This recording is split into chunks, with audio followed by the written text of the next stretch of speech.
What do you think of the new bike? When I put that bike away, I think, holy crap, that thing is a machine. Can do everything.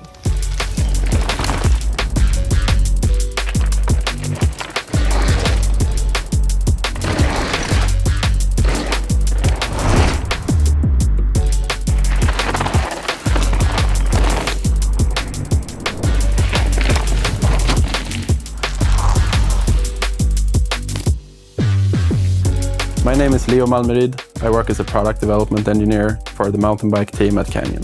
Yeah, for me, it's really the everyday bike. If you're only gonna have one bike in your garage, it's the Spectral. I'm a fan of simplicity and using what you got to its maximum. And so getting a bike that's basically a one bike quiver that can do everything. I just like to focus on the ride, the riding, and have a tool that can pretty much do everything. And that, to me, is my favorite aspect of this bike. I've been riding the Spectral since I signed with Canyon. It's been my bike of choice ever since. I like using it to pedal as well when I've got longer rides and stuff. If we're jibbing around and stuff, that will also be the bike that I go for.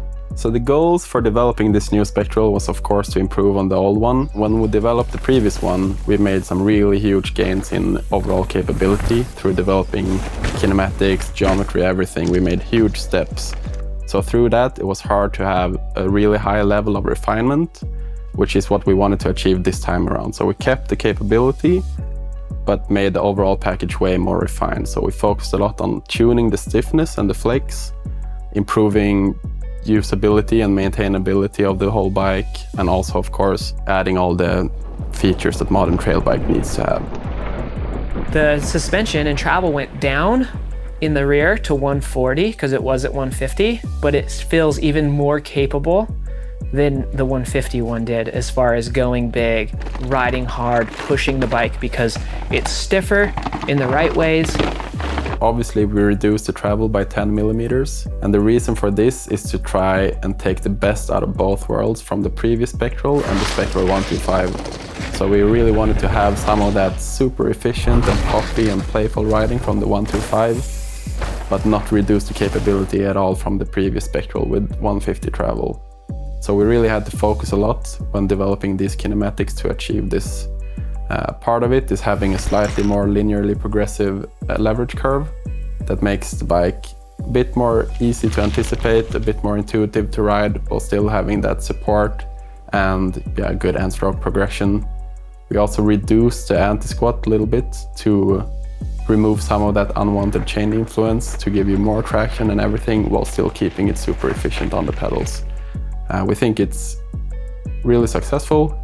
At first, before I rode it, I thought with a little bit less travel, it would be a little bit overwhelming on some of the big tracks, but somehow, whatever Canyon's done, it still goes as fast, it feels as plush. You don't notice the shorter amount of travel. I think how the geometry's worked on this one and the configuration just allows it to ride like the old bike, yet you've got a lighter, snappier, more playful bike underneath you. So the new developments on the new CF chassis has a lot to do with the flex. So the overall flex is about the same as the previous bike, but we redistributed it to get the feeling we want. One key piece of it is the one-piece rocker. It makes the whole connection between rear triangle and front triangle much stiffer, so we get the forces into the front triangle and into the shock more aligned to where we want it. On the other hand, the rear triangle has slightly narrower profiles, which gives more flex and therefore traction, and also allows for a bit more heel clearance. We improved the hardware of the bike, so it's still fully sealed, extra seals in the whole linkage, but they're now incorporated in the hardware, so no extra washers, which makes it so much easier to work on. We think it's super cool that everyone can choose their wheel size, but also have the opportunity to change in between rides if you have different rear wheels, or just to try it out every now and then. The flip chip itself sits in the horse link, and what it does is that it changes the BB drop in the rear so it accommodates the different wheel sizes. So the geometry is kept exactly the same for both wheel sizes, except for the chainstay length, which is 8 mils shorter for the mullet setting. We will offer all the models with both wheel size options, but we think it's super cool that you can change it yourself at home, either if you just want to try it or if you want to swap completely. Another feature we carried over from the previous Spectral is the flip chip in the seat stay shock mount. It increases your BB height for 8 mm and steepens your head tube and seat tube angles by half a degree, which is super helpful when you're trying to tackle those steep and technical climbs. It has the ability to be multiple bikes. And I think that that's exciting because all you need is really a 29-inch wheel or a 27.5 wheel to swap out. And you got two different bikes depending on what you're doing. So it's really kind of up to you on how you want to ride this bike and where it's going to be configured to optimize your landscape or your style of riding it. The geometry was really one of the strong points on the previous Spectral. We really think we hit the sweet spot in terms of trail geometry on that one. So we carried that over to the new bike and we added the extra small as a frame size and tweaked the stack and reach slightly to improve our sizing strategy, just to make it easier for riders to choose the perfect frame size for them. All the frame sizes run with the same rear triangle. This also means that the chainstay lengths are the same across the sizes.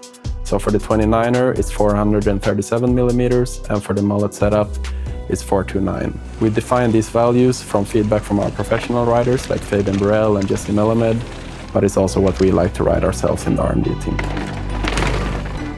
So storage is obviously a hot topic for trail bikes right now, so we developed our own version for it. We have a new innovative mechanism that makes it really light and easy to operate, but still keeps the hatch on really snugly to the frame so it'll never fall off. Inside the frame we have a pouch that specifically fits a super light rain jacket that's gonna fit perfectly inside of your frame, and tube, plug tool with a blaster, CO2 and tire levers. So that's about everything you're gonna need in case of emergency. Outside of the down tube storage, we still have the standard mounts below the top tube, where you can fit our external bags or tube straps or any other aftermarket parts. We also have a new mini tool holder that's quite innovative. We're also planning to upload the 3D files so you can 3D print it yourself at the time of launch.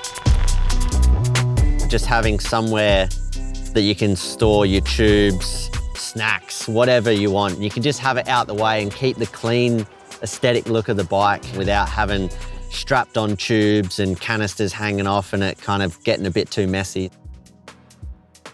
Last year, we released a Keep It Stable technology. You may know it as KISS. Simply put, it's a steering stabilizer that puts a small centering force on your steering. On the trail, it helps you to stay online and make your steering more predictable. Through all of our testing, we really love it ourselves and it really brings a lot of benefits to a lot of riders. First version was a small batch version, but now it's fully in mass production, so we're able to offer it without extra cost on all the Spectral models. There will always be riders who prefer to keep their steering completely neutral. So of course the system is possible to disassemble, and with every bike we provide a blind plug to cover all the holes in the frame from the system. On the strength side, it's still our category 4 strength rating, so the same as the Strive, which means rated for Enduro World Cup racing. With the lower travel this time around, you can't expect to see it on any Enduro World Cups, but with that said, it's going to be more than fine on your local Enduro races. I think the thing that I've loved the most about what Canyon is doing is to make a bike that can do multiple things. So this thing, it has the ability to change the bike depending on maybe where you're going to go ride or what you typically ride. And that gives you that confidence in knowing, hey, if I get this bike, I can adjust it to fit my style of riding or my terrain that I'm mostly going to be riding. And then if I'm going to go somewhere different, I can adjust the bike. All in all, this was definitely challenging, but for me, I'm super happy with the result. We definitely achieved this eager, playful feeling in a bike that's still more than happy to go faster and harder. I think it looks stunning. It looks amazing. I keep looking back at it, even though we're in an interview right now, but it just all ties in really well. And obviously riding it, you get to notice how well it pedals, how playful it is because of that tiny bit shorter suspension in the rear. For me, riding and training, it's the perfect setup. Obviously, I get my kick from the downhills and going fast, so if I can just lap all day on the downhill and enjoy the uphills as well, then that's a winner for me. It's my favorite bike, hands down. It's my favorite mountain bike, and it can do everything that I dream of. I'm super stoked to ride it and share it with the world. And I hope people on the project that I was able to collaborate with Canyon on, showcasing this bike, can see like this bike really is what it says it is. And it can do everything really, really good. So that's all I have to say.